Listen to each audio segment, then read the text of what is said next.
So, we had a big problem getting in immigration. I haven't even told you about this, have I? Grams.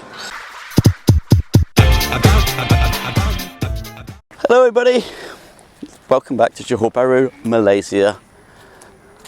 What should be my happy place? We're going for Korean Steamboat, which is our favourite. I know it's still here because my granddaughter and daughter are still here and they've seen that it's still open, because obviously places change, especially in this world we're in now, but it's still there. So we're going to have some food that we crave. Been here now, I think 3 days. Struggling with jet lag like I've never had before. So my body clock's really all over the place. I've literally been in bed since 10 a.m. this morning and just got up now and it's 5 o'clock. What should be a triumphant return isn't turning out that way at the moment. Turns out our landlord hasn't been paying our service charges. They owe over 5,000 ringgit. It's another 400 ringgit every month. I offered to the management of the place to pay that. They give us access to things like the pool and the gym and stuff, and entrance cards again, because they've taken them away from us.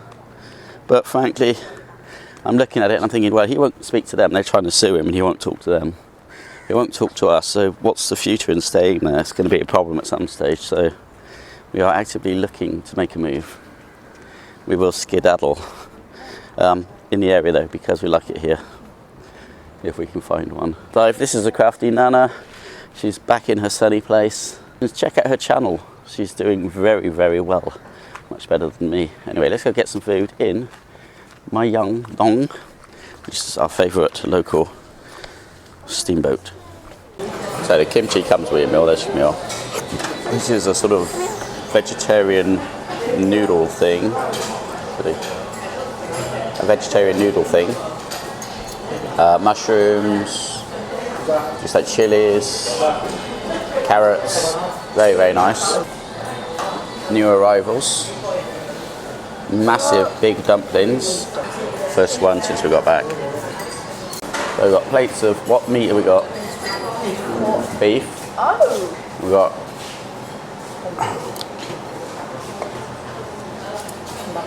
a million mushrooms. Absolutely delicious. You can see how big that is because Sasha's holding it up. And then we got the soup. Well, what you normally do is you hold meat in your chopsticks, you cook it in the juice, and you pull out and eat it raw. So we can start with a nice, juicy mushroom. Oh my god. So good. Right, so we got probably a fish ball here. Yeah, they've got a gravy stack. Cows come with a gravy stack.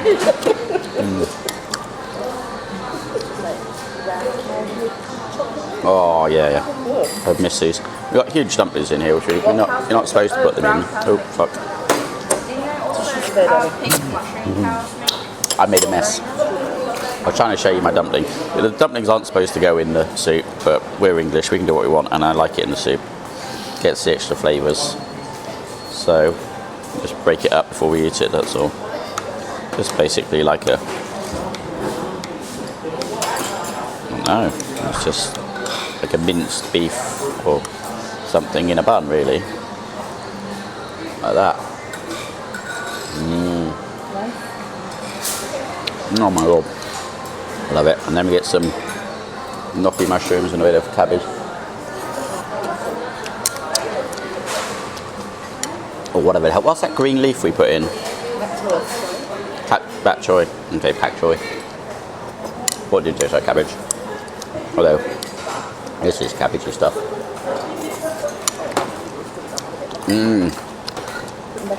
And there's the meat.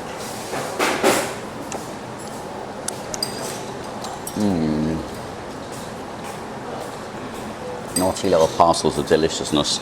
I'm trying to eat less meat, but sometimes, you know, I mean, don't get me wrong, the mushrooms, it was the mushroom steamboat we got. The mushrooms are delicious, absolutely. So much flavour.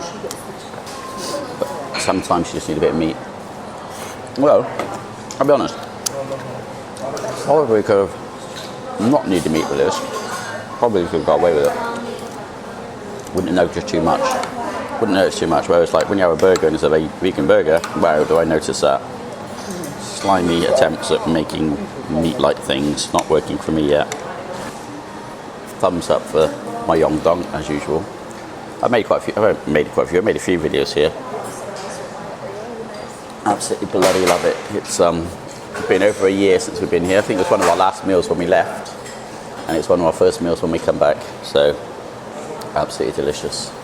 Loving it. So here comes the egg. Look at that. Okay, thank you. So this is a Korean, basically a Korean omelette, would you say? Scrambled egg, sorry, Korean scrambled egg. It's the fluffiest, lightest, most incredible thing you ever see. Tilly's going to demonstrate. Yeah, look at that. It's like, it's kind of like ice cream. It's the most fluffy, amazing, wonderful stuff ever. It's just, oh, it's like, yeah, it's like an egg ice cream. It's that fluffy, or an egg fromage. Egg cloud. Tyler says an egg cloud. It's like an egg cloud, and I kind of agree with that. Very good. Anyway, so we had a big problem getting in immigration. I haven't even told you about this, have I? Grams. After our massive flights, and then carting our way through Singapore to Queen Street, where you get a taxi, that brings you to Malaysia.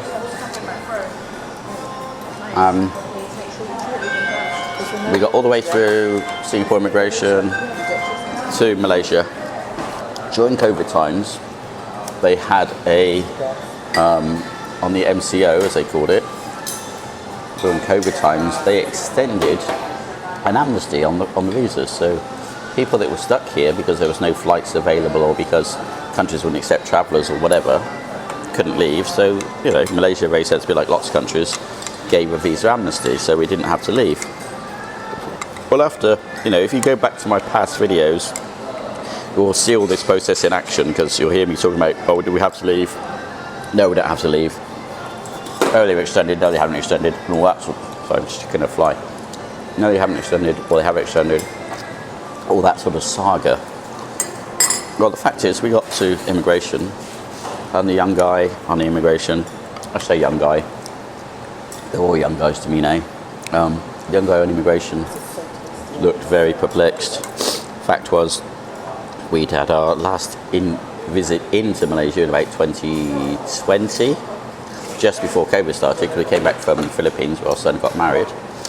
And then after that, pretty much a shutdown occurred. When we left KLIA, we had to fill in special forms announcing why we'd overstayed, which was an agreed thing with the government. It was all like, you know, you can stay, but you must fill out a form on the way out. We filled that in.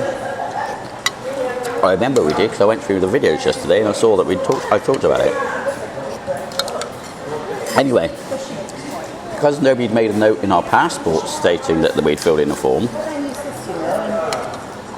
it caused all sorts of issues at the border, to the extent that we spent, how long would you say we spent in the border? 45 minutes. The wife says 45 minutes. I'm not going to argue with it. It felt like a lifetime after, like, 24 hours plus of travelling. It certainly felt like more than 45 minutes.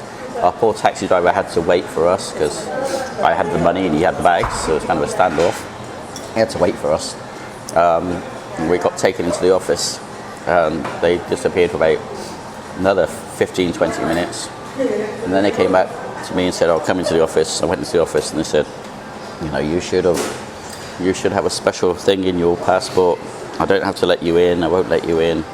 And you know, this is it's your. And I tried to explain to her about the MCO, and it wasn't going anywhere.